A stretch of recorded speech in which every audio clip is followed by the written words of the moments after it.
anak Alfeus, saya melihat bahwa kehidupannya adalah sebuah kehidupan yang dipersembahkan untuk melayani Tuhan. Kita lihat sama-sama firman Tuhan di dalam kitab Markus pasalnya yang ketiga ayatnya yang ke-18. Nama Yakobus dalam Alkitab tidak terlalu banyak disebutkan. Hanya pada saat waktu Tuhan Yesus memanggil para murid, dan juga dituliskan di dalam kitab Kisah Para Rasul kehidupan Yakobus setelah dia dipanggil oleh Tuhan. Ia mempersembahkan hidupnya sebagai persembahan yang berkenan kepada Tuhan. Saat ia mendapatkan panggilan dari Tuhan untuk melayani, ia benar-benar mempersembahkan hidupnya sebagai persembahan yang berkenan. Seringkali kita berpikir yang namanya persembahan itu adalah kalau setiap hari Minggu kita bawa persembahan, korban syukur, persepuluhan kepada Tuhan. Itu yang kita katakan, saya beri persembahan kepada Tuhan. Atau juga kalau ada kegiatan yang melibatkan kita untuk menyumbangkan sesuatu yang berupa materi, kita berpikir ini saya memberikan persembahan kepada Tuhan. Padahal sebetulnya Allah menuntut dari kita persembahan yang lebih dari sekedar materi yang kita miliki. Persembahan yang Tuhan minta bukanlah materi, tetapi adalah segenap hidup yang kita mau berikan kepada Dia. Makanya kalau kita lihat juga kata Rasul Paulus di dalam kitab Roma dikatakan, persembahkanlah hidupmu sebagai persembahan yang hidup, kudus dan berkenan kepada Tuhan. Dari kehidupan Yakobus anak Alfeus kita bisa menemukan banyak hal. Yakobus anak Alfeus sering juga disebut sebagai Yakobus muda atau Yakobus kecil. Beberapa ahli mengatakan dia disebut sebagai Yakobus muda karena dari seluruh kalangan para murid, Yakobus adalah anak yang paling muda atau usianya lebih muda dari rekan-rekan yang lain. Jadi kita lihat di sini sekarang, seorang pemuda ketika dia mendapatkan panggilan dari Tuhan, dia persembahkan hidupnya sebagai sebuah persembahan yang berkenan. Anak muda mestinya di masa-masa itu adalah saat di mana dia mau menikmati dunianya, membuanglah penikmatiannya segala kesenangan pintana, sama seperti yang dialami atau yang dilakukan oleh rekan pemuda yang lain. Tapi Yakobus justru ini adalah jadi kesempatan terbaik untuk dia persembahkan hidupnya kepada Tuhan. Berapa banyak anak muda yang sebetulnya mereka juga punya panggilan dalam hidup mereka, tapi mereka enggan untuk meresponi panggilan itu sendiri.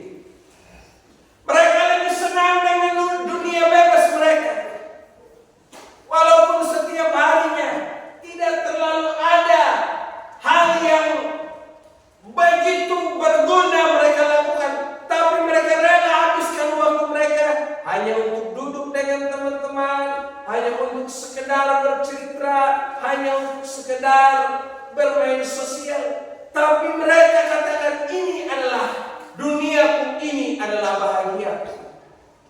Dari kehidupan Yakobus anak Alfeus kita belajar untuk menjadi orang Kristen yang mempersembahkan hidup kita kepada Tuhan sejak kita masih muda. Beberapa penelitian kalau macam gereja-gereja yang ada di Eropa, termasuk pendeta Andreas Hani melayani di Belanda, dia cerita begini. Itu gereja itu baik gereja Bakulyon. Itu bisa menampung ratusan orang di dalam gereja itu.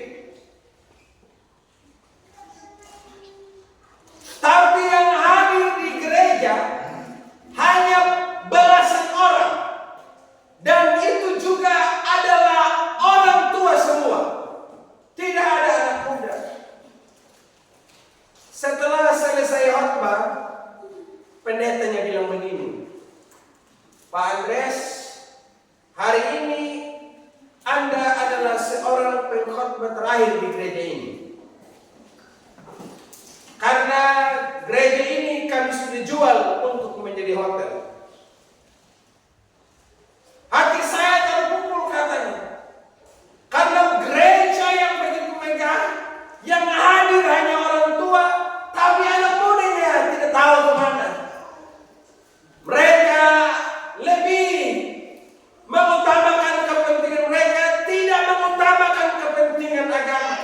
Seperti yang dituliskan oleh Rasul Paulus kepada Timotius, pada akhir zaman nanti, orang akan lebih mencintai dirinya sendiri, mengutamakan kepentingannya sendiri, dan meremehkan hal-hal yang berkaitan dengan agama. Ini saya saksikan dengan mata, katanya.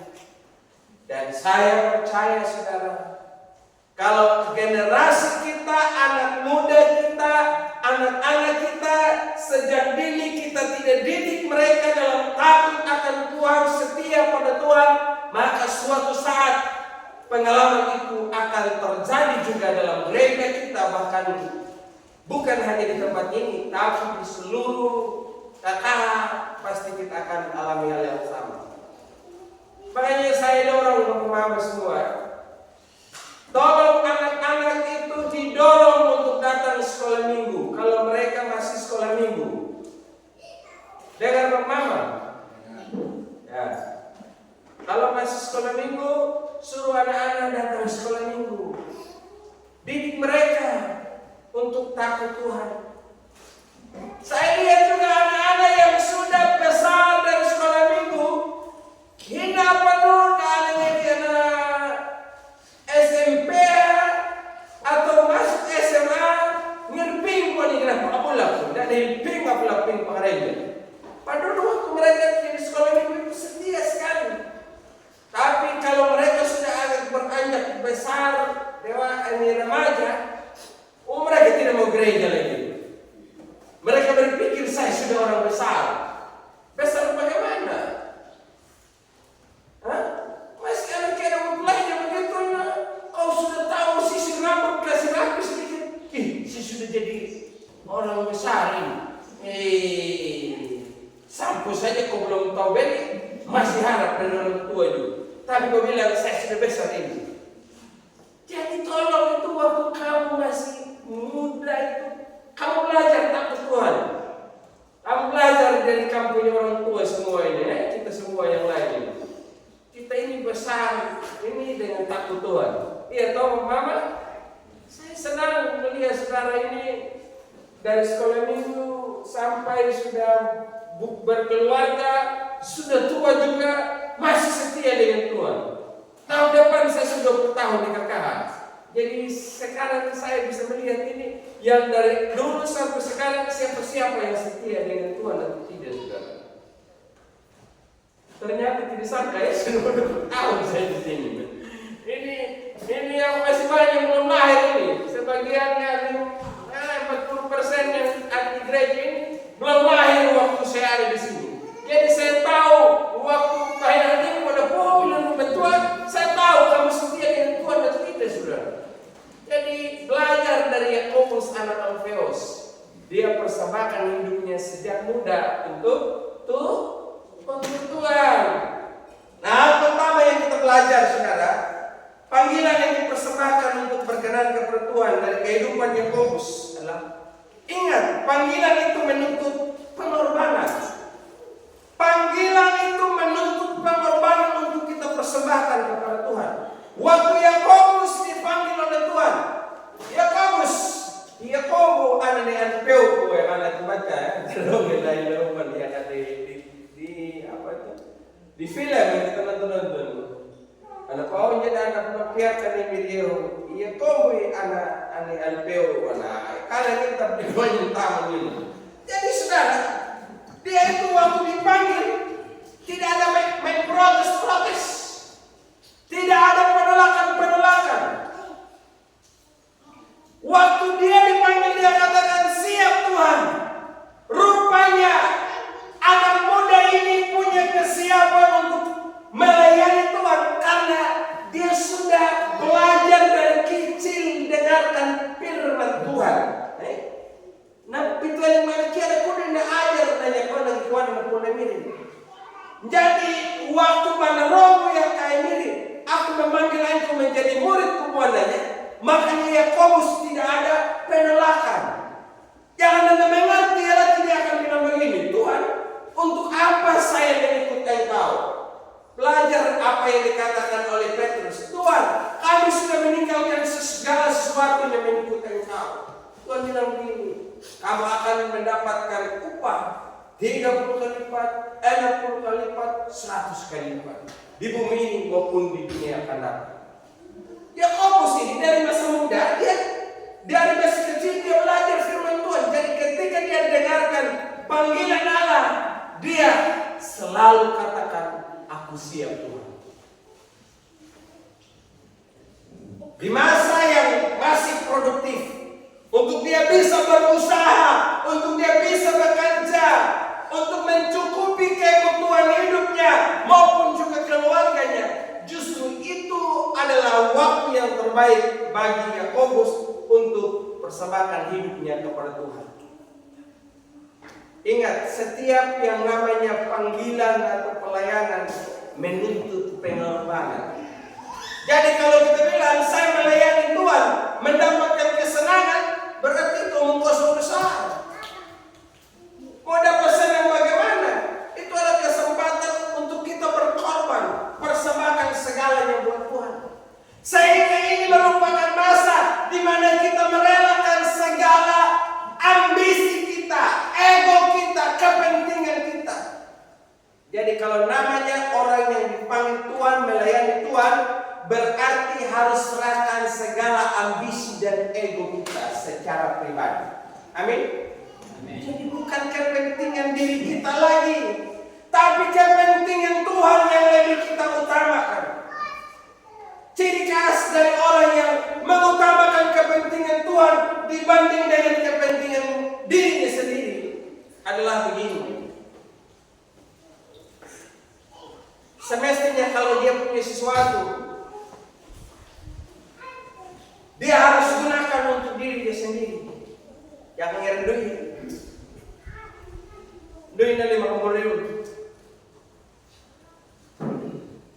Di rumah masih ada makanan, semua masih persediaan, masih ada. Tapi di gereja bilang kita sumbang. Kita sumbang uang 50.000, kita pakai media TV untuk kita bisa pakai di gereja. Tapi dia akan bilang begini. Istilahnya ini menyatakan itu yang benar bang. Tapi anak dia orang penuh, ada jenderal peti orang penuh. Sengaja disimpan saja. Padahal Tuhan minta ini untuk kita bisa gunakan dalam pelayanan. Tapi kita bilang, hanya pengen peluang apa? Padahal masih ada kesempatan lain untuk kita bisa berusaha. Tapi kita bilang, untuk saya apa lagi? Artinya kembali mementingkan diri sendiri.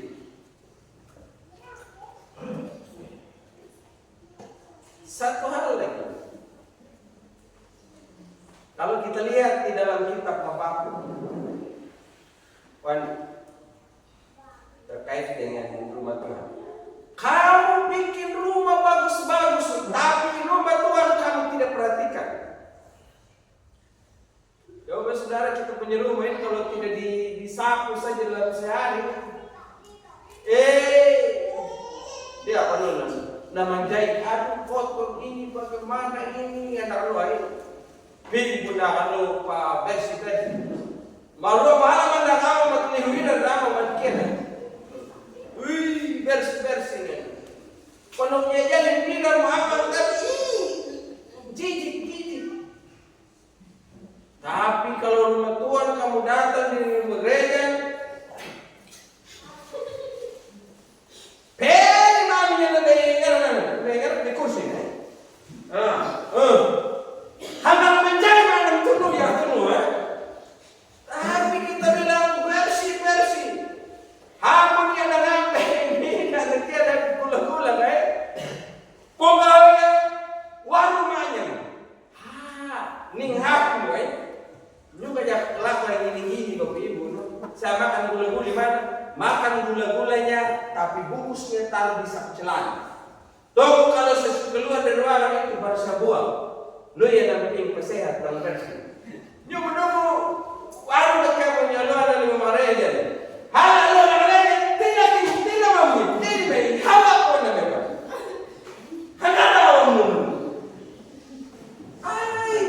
Itu mementingkan diri sendiri. Tidak tahu. Ampun itu berbeda. Berbeda. Pura-pura yang tak boleh juga kamu yang lihat. Yang kau itu, pilih kamu. Makanya saya bilang sambil bergembala, tahu jangan macam-macam. Anak-anak dia lagi pipis. Oh, ambil dia punya celana yang subas itu. Pulang-pulang kita hawa. Ada mereka aja. Dah lagi ada macam orang ada timbang ke anak sendiri gitu. Ke bos paku punya. Ini saudara-saudara, Yakobus ini dia orang yang persembahkan hidupnya bagi Tuhan. Sekalipun dia harus mengorbankan segala yang dia miliki, masa hidupnya, masa yang terbaik dari dirinya, tapi dia lakukan untuk Tuhan. Jadi kalau saudara dapatkan panggilan, berarti saudara juga harus punya kerelaan untuk berkorban bagi Tuhan. Bukan lagi diriku sendiri kepentinganku. Makanya Tuhan Yesus katakan, barang siapa yang mengikut aku, ia harus menyangkal dirinya sendiri. Menyangkal diri. Tidak tahu lagi dirinya sendiri. Itu yang pertama yang kita lihat. Hal kedua, saudara, dari kehidupan Yakobus anak Alfeus kita belajar melayani dalam proses tanpa protes. Kita lihat murid-murid yang lain. Yakobus dia adalah orang yang Yohanes adalah orang yang terdekat dengan Tuhan. Yakobus dia juga orang dalam termasuk lingkaran dekat dengan Tuhan, yaitu Yakobus saudara dari Yohanes. Begitupun juga Rasul Petrus. Mereka adalah orang yang begitu populer di dalam pelayanan. Demikian pun juga Yudas Iskariot. Dia adalah orang yang punya jabatan. Tapi Yakobus anak Alfeus, waktu dia dipanggil melayani Tuhan oleh Tuhan Yesus, dia tidak pernah menuntut jabatan apapun dalam komunitas mereka di dalam rasul. Tidak menuntut sesuatu. Disuruh, dia ikut saja. Suruh ini, jalan saja. Tidak ada protes-protes. Banyak kali kalau kita dikasih kesempatan untuk melayani, banyak protes. Kalau kita dikasih kesempatan untuk melayani hal yang besar, bangga, senang sekali. Tapi kalau sudah terbiasa melayani hal yang besar, kasih kesempatan hal yang kecil, merasa terhina dengan kesempatan itu.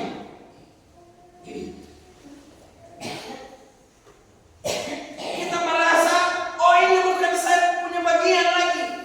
Kita kasih kesempatan untuk orang lain.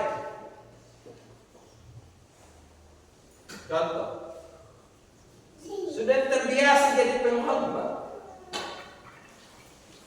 tapi disuruh jadi pujian kayak kerasa bagaimana ya?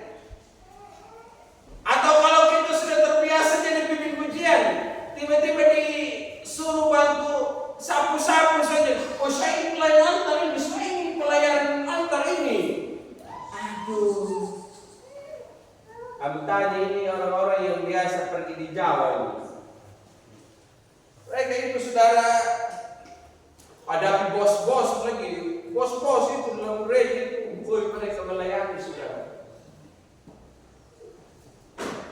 Tidak ada protes-protes.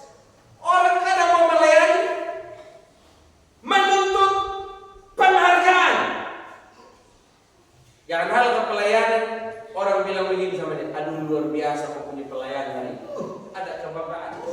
Tapi kalau dia sudah tidak dipuji lagi, kayak rasa kecil hati. Saudara, apa ini untungnya kalau kita ini main puji-puji, main dipuji terus, saudara? Saya mau kasih tahu, saudara, kalau main dipuji-puji itu tidak ada untungnya apa-apa. Hanya yang ada roh, yang ada tahu namanya ada roh.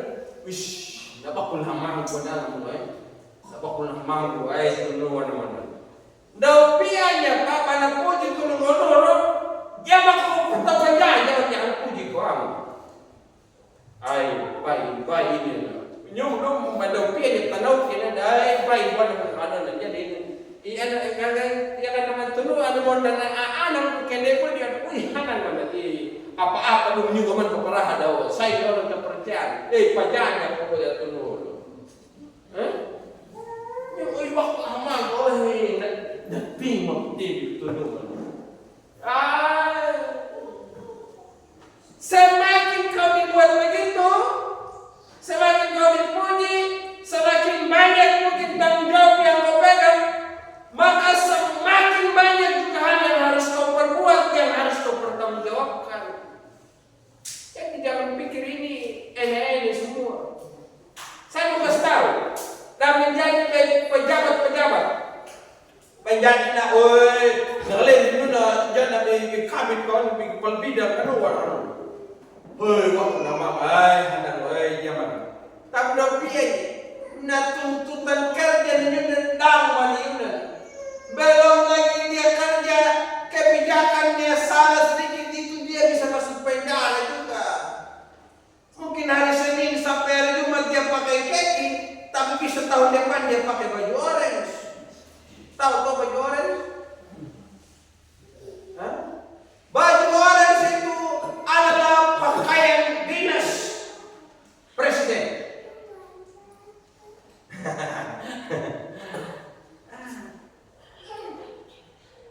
Pakaian dinas yang produksi mama. Melayani itu tidak perlu untuk harus menuntut orang lain. Kau punya pelayanan sudah baik, ini yang kau sudah lakukan. Kadang kita mau buat sesuatu yang kecil ini, kita lagi sedang menunggu kapan orang bilang sama saya, akan danyung dari kami menjadi ya kawan. Nah kalau aku mau bayaran, jangan danyung manupa, dari mau menjadi. Tang ni tekota mana balikan, jangan ada nipian lah, dari mau menjadi. Hanya saya saja. Gereja ini besar karena saya, pelayanan maju karena saya. Tai halal mau dapat. Termasuk juga mobil. Bahwa kali ini juga yang juga berhasil. Dari yang mana? Yohanes bilang tidak ada gunanya kalau saudara dan saya tidak sesuai dengan Tuhan. Saya cuma menyampaikan firman Tuhan. Saya hanya mengajar saudara, tapi tergantung keterlibatan semua pihak yang terlibat dalam pelayanan sebagai pendoa, sebagai pemimpin pujian, sebagai pemain musik, sebagai pengurus jemaat, anak-anak muda, semua itu yang terlibat itu, jadi kita bisa menikmati suasana yang jauh lebih baik. Jadi tidak ada yang perlu dibangga-banggakan dalam hidup ini, saudara. Jadi kalau kita melayani juga, jangan pada mimpi untuk minta pujian Amin. Jangan minta pujian. Dan kalau kita dikasih kesempatan melayani, jangan main protes-protes. Beberapa waktu yang lalu, tahun lalu atau 3 tahun lalu, saya baca dalam sebuah berita ada seorang hamba Tuhan dalam gereja itu, dia adalah rekan sepelayanan, tapi ternyata dia bunuh dia punya gembala, saudara. Bunuh dia punya gembala hanya karena mau dia yang menggantikan pelayanan itu. Itu orang NTT itu saudara. Di NTT itu gereja apa saya tidak perlu sebut, saudara. Ada gereja, ada hamba Tuhan. Dia bunuh dia punya gembala supaya dia bisa melayani di situ. Tapi justru dia bukan melayani lagi habis dia bunuh dia punya gembala. Tapi yang dia dapatkan adalah hukuman. Saudara juga bisa bilang begini. Oh ini kasihan gembala. Jahat sekali itu orang yang sampai bunuh dia punya pendeta. Saudara juga bisa termasuk kalangan penjahat begitu. Kan janganlah hamil. Kalau kami dulu dia kau juga pembunuh. Karena memfitnah dari kejam dari membunuh saudara. Jadi saudara, baik kalau lawan malah nyuman bagaimana saja. Jangan turun sambil senyum-senyum itu bagus. Jadi kalau senyum-senyum, jadi saudara bisa belajar. Ada nilai positif kalau kita sering ketemu monyet, saudara. Monyet dia pernah itu, saudara, dia lihat dia, justru dia biasa bertiga, selalu dia buka gigi. Itu artinya dia ajar kita harus senyum dalam hidup ini. Amin. Jadi kalau lihat monyet, ketawa saja. Jadi orang-orang yang suka burung-burung cari monyet, pergi di hutan. Jadi kalau lihat monyet, kalau banyak orang yang tidak suka ketawa dan kita sampai di hutan kau bilang ketawa. Begitu saudara. Pak Mama saudara yang saya kasih dalam Tuhan, ingat jangan suka protes, Selama itu hal yang baik yang mengarahkan kita kepada Tuhan, dekat dengan Tuhan, jangan protes. Karena kalau protes, saudara, itu kita tidak akan bisa naik level, naik tingkatan dalam pelayanan. Lihat orang-orang yang suka protes-protes, mandek, mati di tempat dalam pelayanan. Kamu pikir saya ini sekarang ya bapak gembala, mungkin di gereja ini saya tidak pernah main sapu-sapu. Tapi yang hadapi dia senior-senior untuk mama, saya juga dong punya anak kotor yang dong buang juga saya ambil. Ya belajar saudara, Jangan main gengsi, Amin. Jangan gengsi. Apalagi kalau nona dong ini adik-adik muda, laki-laki muda dong sudah datang dengan ganteng-ganteng dari rumah, lihat yang kotor, ada.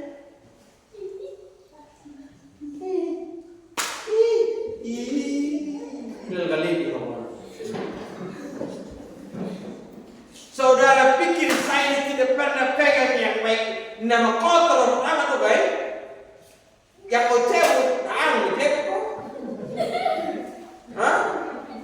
baru kau saudara pikir ini kita tidak kalah memanjai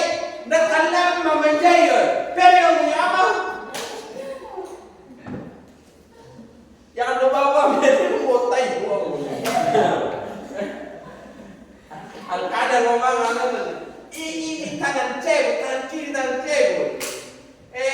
Hamalan kena dari sama-sama ini. Kamu kalau ngomong itu, dengan di oil aku pegang ini, buat apa pegang? Ini mat kok. Yang ketiga sudah.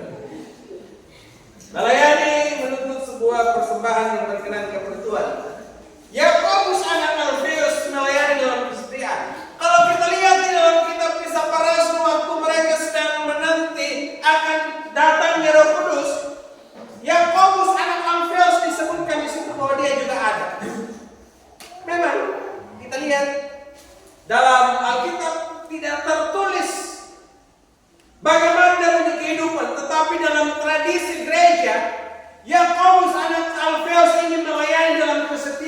sampai dia mati. Ada 3 penafsiran yang mengatakan terkait dengan kehidupan Yakobus anak Alfeus karena setia dengan Tuhan. Pada melayani ini, air hidupnya, pandangan pertama mengatakan Yakobus anak Alfeus ini dia dibawa di atas bait Allah, lalu dibuang ke bawah dan digaungkan ambilnya. Tapi ternyata Yakobus tidak mati. Pada nemetik pak airnya, orang yang buang sama dia tadi dari atas atap rumah ambil kayu lagi dan pukul dia sampai mati. Itu pandangan pertama. Dalam pandangan yang kedua dikatakan Yakobus ini dia melayani sampai ke Mesir. Tapi sampai di Mesir sana, orang suruh dia untuk tidak menyebut lagi nama Tuhan untuk memberitakan tentang Yesus.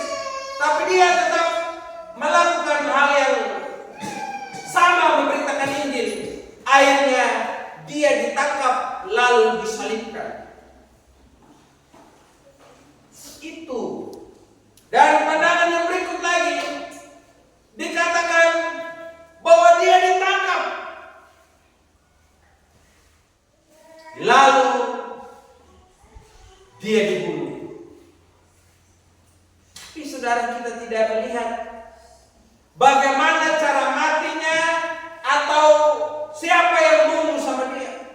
Tapi kita melihat belajar hal yang penting dari dia adalah dia tetap setia mengikut Tuhan, melayani Tuhan sampai dia mati. Nah, tentunya mirip lundu metina. Walaupun orang bilang begini, sangkal Tuhan memakai engkau akan hidup, dia katakan aku tetap ikut Yesus apapun yang terjadi. Itu pengorbanan yang terakhir yang dia lakukan. Dia rela mati hanya untuk ikut Tuhan. Dirahamu lalu hamu ya ina amal dia Tuhan. Ya kau metiap balik itu hamana Yakobus anak Alfeus. Pitialing babi ditawi ya lundu japulurina nahuan nilawiki na hamung leala. Lundu namit karya manyauna namidin. Kanya mudah menyuka katunda lundu dirahamu. Mbak pira mondamu kalau menjadi anak yang bisa menjadi Tuhan. Kangkikina 82 lurimu, 82 tahunmu atau lawiyadamu hudungan nyemiri nama-namamu. Lagi akan randimu aman yang kau katakan Tuhan aku ikut engkau sampai aku mati. Tapi ternyata dalam tengah perjalanan pengiringanmu akan Tuhan, kau katakan aku tidak mengenal dia. Mengapa saudara dan saya berkhianat? Saudara mungkin bilang begini, saya tidak pernah berkhianat Pak. Saya tidak pernah ungkapkan kata-kata yang menolak Tuhan. Tapi di saat saudara sudah mulai berubah setia dengan Tuhan, saudara yang sudah setia rajin beribadah, saudara sudah tidak mau rajin beribadah, saudara yang sudah terlibat dalam pelayanan, saudara sudah tidak mau melayani lagi. Engkau dan aku kalau melakukan hal yang demikian, sama halnya engkau berkhianat sama Tuhan.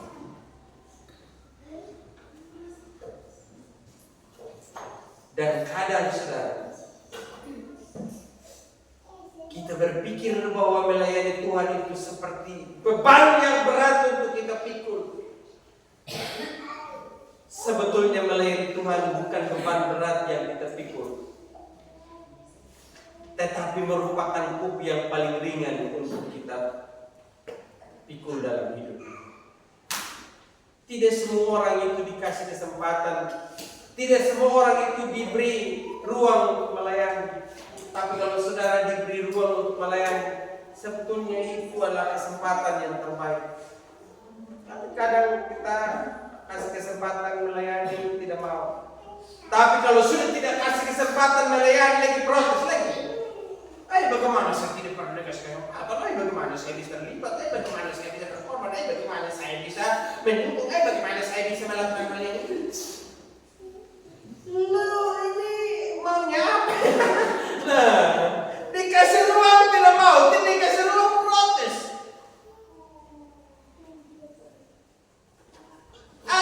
Ingat saudara, yang kasih saudara kesempatan melayani itu siapa? Manusia toh? Tuhan percayakan pada manusia. Pada diri Allah, yang contohnya gawe pemilih, ini buku diri. Dia lihat kau istilahnya lagi mood. Apa itu mood? Kadang ada yang kalau saya lagi mood tuh bagi saya melayani. Penerbian mood nanya pun kawan aku. Jadi saudara, tergantung kita sih kesediaan kita. Saudara dan saya ini dikasih kesempatan ataukah dikasih potensi, dikasih karunia, dikasih talenta yang besar oleh Tuhan untuk melayani. Pelayanan tidak selalu besar sama seperti berasul yang lain. Belajar dari Yakobus dan Alfeus. Pelayanan itu tidak selalu besar. Pelayanan itu tidak harus terlihat di mata orang. Pelayanan itu tidak harus populer. Pelayanan itu tidak harus terkenal. Pelayanan itu tidak harus seperti orang lain yang tampil di publik atau di mimbar seperti ini. Tapi pelayanan itu adalah sebuah pemberian hati kepada Tuhan, pengorbanan kepada Tuhan. Mungkin kita melakukan hal yang kecil, tapi kalau kita lakukan dengan penuh ketulusan hati, itu yang jauh lebih dihargai oleh Tuhan, saudara. Apalah arti? Saudara mulai melayani, terkenal di mana-mana, atau bisa ada di mimbar seperti ini, atau melayani dengan pelayanan yang lain.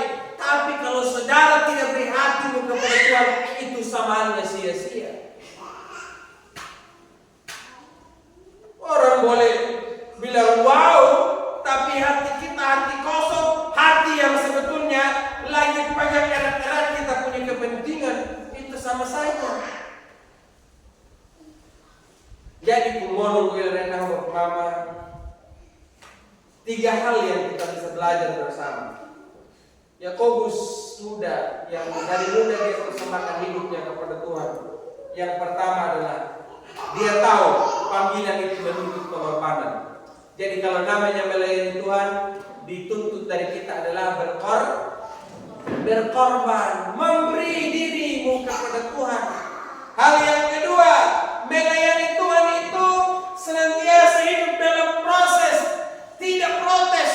Artinya setiap pembentukan yang Tuhan izinkan terjadi dalam diri saudara dan saya, saudara nikmati. Jangan ada masalah sedikit, saya sakit hati. Ada masalah sedikit, saya terluka. Ada persoalan sedikit, tidak mau hidup dalam proses.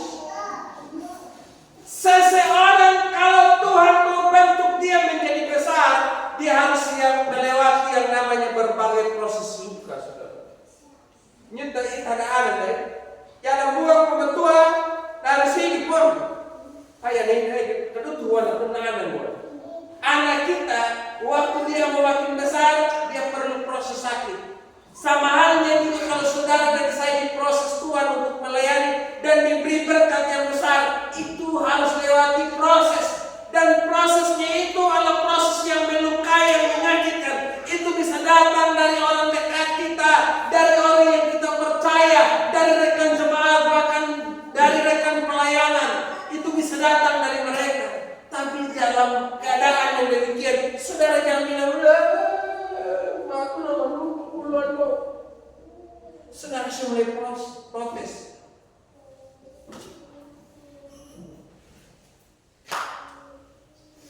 Dia proses kita itu banyak hal. Saya kasih contoh. Dia proses kita lebih sayang istri. Waktu kita ketemu kita istri dia langsung. Cantik kamu. Tapi wadahnya ini juga tapi kami nilai mana jangan mengakhiri mana buang. Tapi lama-lama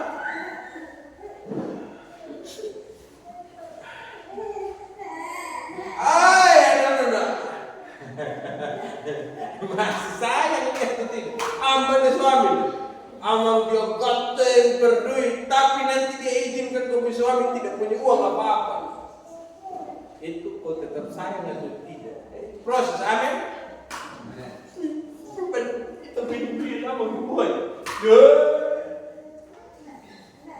Ada jadi dulu, beberapa mini yang dia perempuan tambah beberapa mini. Itu proses semua saudara. Dan yang ketiga, melayani butuh kesetiaan sampai mati. Saya mau tanya sama saudara, kalau saudara mau jadi apa di sini?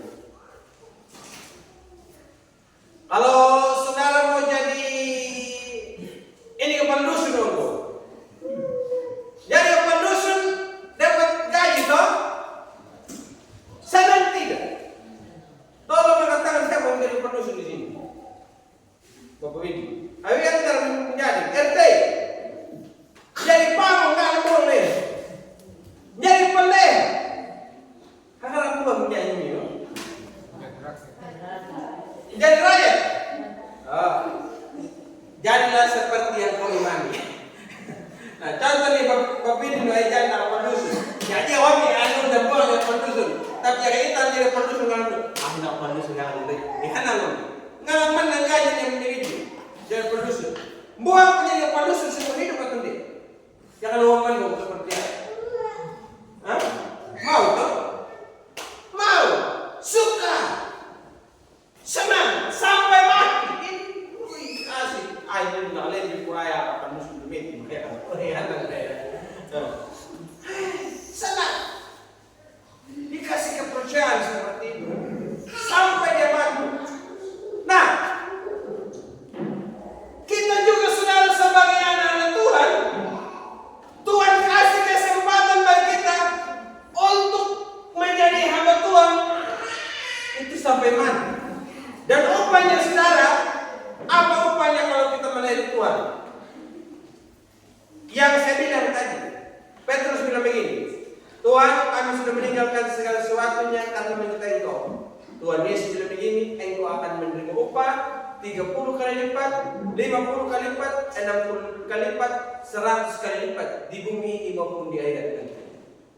Mana yang lebih untung, saudara?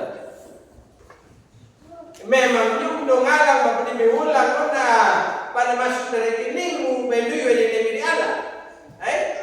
Tapi yang nanuwa mo kayoro dan nanuwa babanda berkat dilemi.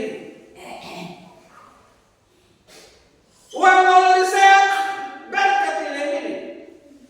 Seminggu ay ang nanuwi hamba itu pagkawit ang gaji doon. Nanganang gaji dah nyudah dah melindungi buat Dubai. Awi yang pada tutupan dengan limbang. Yung ngamang nunya pantong man homing ko nakang kupi. Tidak kampung man na keselang 1 bulan. Jadi ya kan, tayo ay dah pangkawi mah ito lindungi mah hindi ben rematik ngaman na kampung ko ba. Jadi pikir mo niya kampung nulen. Romo dan gaji dan hanya dah prima kana yang sekarang zaman bersaing ya kan. Dah anak menjadi zaman jadi pam jalan dai. Ya ada anak yang elaklah konan papa imam witan sengkawan itu dia punya iPhone 15 Pro Max yang ada. Dah anak mengawi bayi buah mata kan ada mata gitu. Kita mau ini nih kono. Oh iya, kau beli anak saya mana? Kayaknya anak. Tapi pergumulan Anda. Jadi hambat dia pengawin, hebat dia tanam apa ya? Jadi yang uang kesempatan sehat itu berkat. Dibanding yang lain dapat uang tapi ujung-ujung dia bawa masuk rumah sakit. Kurang pengen ngejauh-jauh aku. Tangan rumah ICU. Nyumbu piteling abang ko dia di dalam ini belum nando pin di tuan rumah ICU. Ini yang berpinya lain. Berkat itu jadi jangan berpikir berkat itu selalu berupa uang. Memang kadang ini kita buka uang saudara ya. Jadi apa-apa uang. Saya baca satu status bilang begini.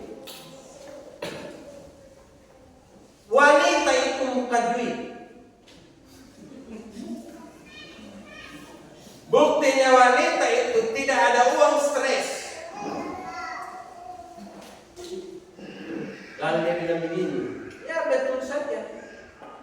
Karena segala sesuatunya itu kita beli pakai uang, bukan beli pakai cinta. Orang bilang begitu. Jadi tolong wanita-wanita ini kamu punya muka-muka uang ini, kamu singkirkan baik-baik ya. Amin. Amin. Ini ketika tidak ambil tinggal aja. Ini mungkin lalu lihat kau nyumun.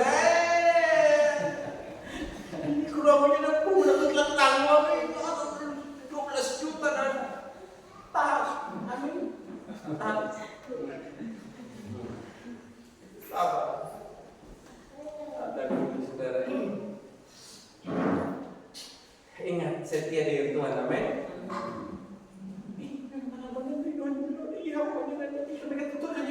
Tolong yang dari setia dia belum tahu. Nanti mana? Rehma haram dia ada hukum BBT yang mana? Nak kalau dari ini kau ada aja. Mana baik mana? Kumpul kayak kamu kerja apa saja di mana saja yang bisa kamu kasih berkat. Setuju? Kerja apa saja kau tahu saja. Lebih baik saya sedang kalau saudara mau ada di mana saudara saya lihat kerja bagus itu. Tapi ingat, lo demi kuping kalian. Amin. Abu dia tak pulang lalu mata menurut palada ibu kita berdiri murah do kuping ini. Wow, kau masih punya Tuhan. Saudara. Ingat setia setia mulai hari ini setia Bapak Mai. Ya setia. Ya kau setia untuk juga ayah. Setia ya kau manulu lebih kau punya untung. Larena mengalang tak belum jebol tanda kau akan berterima kasih. Tuhan kasih kau mahkota oleh karena kau setia, kau akan nikmati, kau akan sukacita.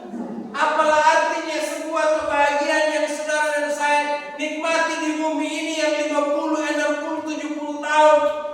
Tapi kau gantikan dengan kebahagiaan yang bersifat kekal di sorga nanti.